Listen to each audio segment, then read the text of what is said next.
Hola, donem passar a Dolores María Lledó Escrivà, que és doctora en informàtica i professora titular d'universitat en el Departament de Llenguatges i Sistemes Informàtics de la Universitat Jaume I i que actualment forma part d'un grup d'investigació que està centrat en la mineria de dades, sistemes d'informació geogràfica, web semàntica, internet de les coses i intel·ligència artificial. Aleshores, un fort aplaudiment per a Dolores. Bon vesprada.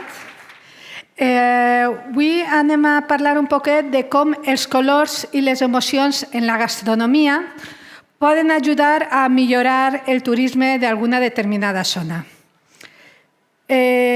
Com ja vos he comentat, soc professora en la Universitat Jaume I i treballo en el grup d'investigació de bases de dades temporals.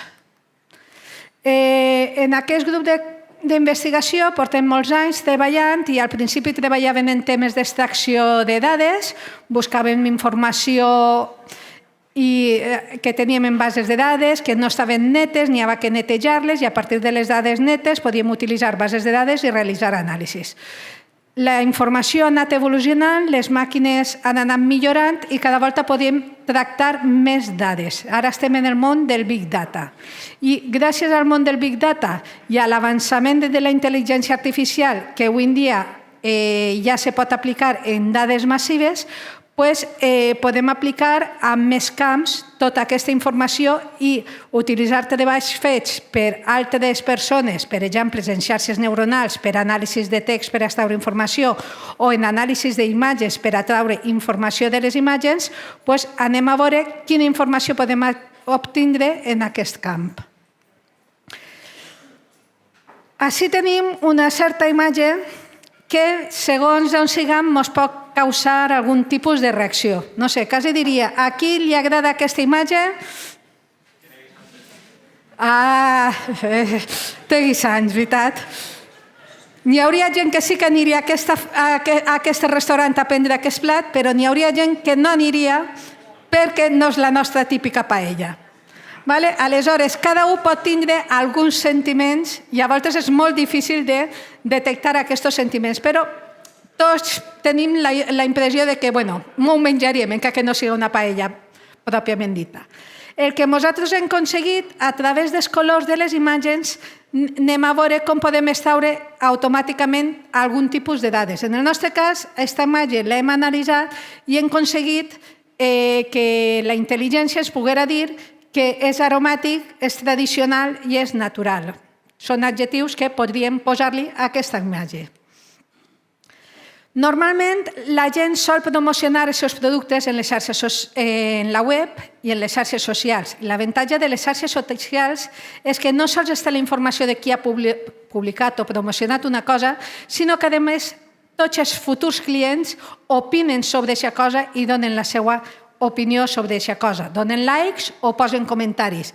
O, a més, poden gastar les xarxes socials per a dir m'interessa assistir a aquesta cosa. Aleshores, a través de tota aquesta informació, si la pogueren processar i extraure, podrien tindre dades per a fer certs tipus d'anàlisis. I això és el que solem fer en el nostre grup d'investigació.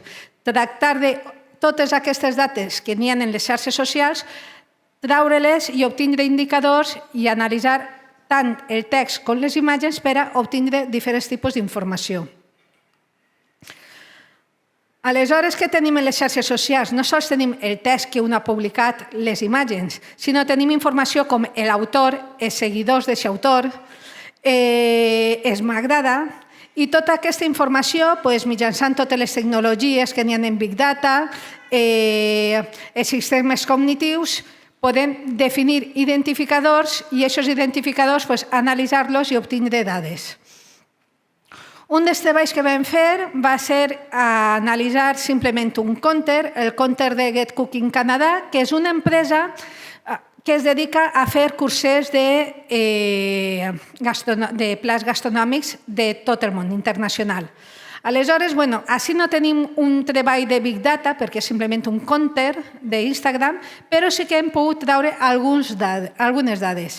Hem pogut analitzar les dades de diferents anys i hem analitzat els me gustas, no me gusta i els comentaris neutrals. Entonces, a partir de tots els likes i els comentaris que ha anat fent la gent sobre els plats que publicaven en aquesta compte d'Instagram, hem pogut concluir que els comentaris positius creixen a mesura que ho fan els likes i que una impressió favorable produeix que la gent faci més likes i més comentaris, el qual és bo. I l'últim comentari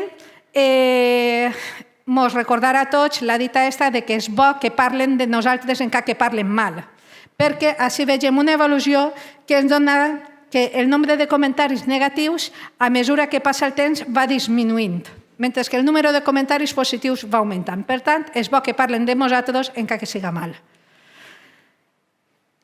Respecte als colors de les imatges, com aconseguir aquests adjectius que vos he mostrat al principi, hem estat fent investigació i hem trobat que n'hi ha que està Kowalski, que va definir ja fa uns quants anys unes paletes de colors que solen gastar-se molt en temes de disseny, i a aquestes paletes de colors es assigna uns determinats adjectius. I així vegeu en la imatge quins adjectius donar a certes paletes de color, com per exemple grocs i verds són cítrics, colors així marrons són aromàtics, colors rosats són postres, encara que, no en tots els països el color rosa l'associem a un postre. Si anem a Mèxic, el color rosa l'associen a coses picants. Aleshores, no sempre són exactes, però sí, Kowalski va fer un bon treball i va obtenir aquestes paletes de colors i solen utilitzar-se molt per a poder determinar certs adjectius relacionats amb parts de sentiments. Què és el que fem nosaltres? Agafant una imatge i les xarxes neuronals tractem d'obtenir d'aquestes imatges quines parts tenen aliments. I una volta segmentat la imatge i hem obtinguda on estan els aliments, busquem els seus colors predominants. I a partir dels seus colors predominants intentem veure quina paleta de colors s'associa més a aquests tres colors més importants i així som capaços de donar-los un adjectiu que ens identifique el nostre plat. Dins d'aquest estudi vam treure que n'hi ha plats que no tenen molt de color, però tenen molts likes. És a dir, vam arribar a deduir, a partir de totes les dades que vam extraure de les xarxes socials i el reconeixement de les imatges, que el color i la textura de les imatges són característiques que poden provocar una resposta positiva o negativa i que quan més complexos són els colors i les textures de les imatges, pareix ser que les respostes són més positives. No sé si ho he dit al revés, és a dir, quan més complexos, quan menys quantitat de colors n'hi ha o quan la imatge té menys resolució, per lo que siga, agrada més. És a dir, quan hi ha una energia més alta, un factor de compressió més alt, aquesta imatge és més complexa i tendeix a rebre un menor nombre de likes. No sabem per què passa això, però en aquestes imatges, que són imatges fetes per bons xefs, i per a promocionar passaven aquestes coses. Aleshores, nosaltres el que volem és continuar investigant en aquest camp perquè pareix ser que la gastronomia és un dels pilars en el turisme i per això quan anem a l'Agència Valenciana de Turisme i el tenim com un dels 4 pilars més importants per a promocionar la nostra comunitat. I nosaltres anem a intentar continuar avançant en aquest treball i analitzar les dades socials per a veure com atraure millor a la gent a la nostra comunitat. I trobem que l'estudi dels colors d'una imatge fet d'un xef, d'un plat important, pot produir emocions i aquestes emocions poden fer que la gent decidisca anar a un lloc o a un altre perquè li motive aquests plats que troba en les xarxes socials. Aleshores, així acaba la meva xerrada. Així hem posat un poquet qui ens ajuda a fer la nostra investigació i gràcies per la seva atenció.